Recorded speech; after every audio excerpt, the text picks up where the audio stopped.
to sue Trevor Noah last night in a post. You alluded that something could be coming. Yeah, well, he said that I spent time on Jeffrey Epstein's island. I didn't. I mean, he's a lightweight. This guy. He's a terrible. I think he's terrible. I thought he did a terrible job at the Grammys. I thought the whole Grammys was terrible. I watched part of it. It's not watchable. But he was a lousy host. I'd say not as bad as Jimmy Kimmel, but pretty close.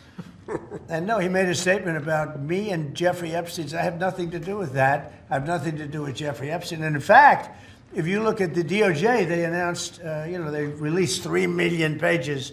It's like this is all they're supposed to be doing.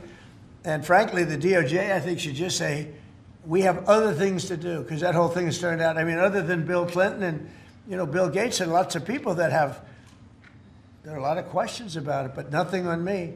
But it was even sort of better than that, because they found that Jeffrey Epstein and this sleazebag writer named Michael Wolff were conspiring against Donald Trump to lose the election.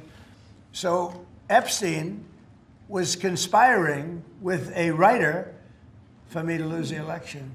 So right there, you know that I had nothing to do with this guy. But yeah, it's a terrible thing. The amount of time that's being wasted. You know, when Epstein was alive, like 10 years ago, nobody cared about it. But they're only doing it. But now it's really hitting back on them because Bill Clinton is such a big part of it. The Democrats are pushing it. And the problem is that it's turning out to be the Democrats that were with and conspired with Epstein. So I think you're probably going to see a little pullback from them. But think of it. They were working together to try and help me lose the election. But this is the Oval Office, so I guess that didn't work out too well. Okay, one more question. Mr. President, do you have an update on U.S. troop level in Europe? Are you planning any force reductions? No, we have a great relationship with Europe. We have a great relationship with our troops. You know, one of the best things that I can say is that if you go back a year and a half ago, so I'm running for election, they had the worst recruitment numbers in the history of our country.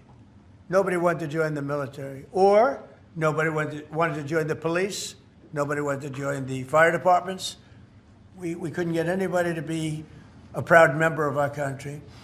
And now, Doug, as I told you before, now we have the best recruiting numbers that we've ever had in our military. Army, Navy, Air Force, Marines, Space Force we love, and Coast Guard. I love the Space Force. It's doing great. But now we have waiting lists on everybody wants to join. You know why? Because people are proud of our country. Because our country is doing great. I think Mary can say the same thing. You had lots of people not working so well, and now you just wish you could get them in faster. I know that it's hard to get them. Yeah, we continue to bring people in and have training programs. We're Right. investing in the U.S. Training workforce. people. Yes. But 2 years ago, you didn't see anything like this.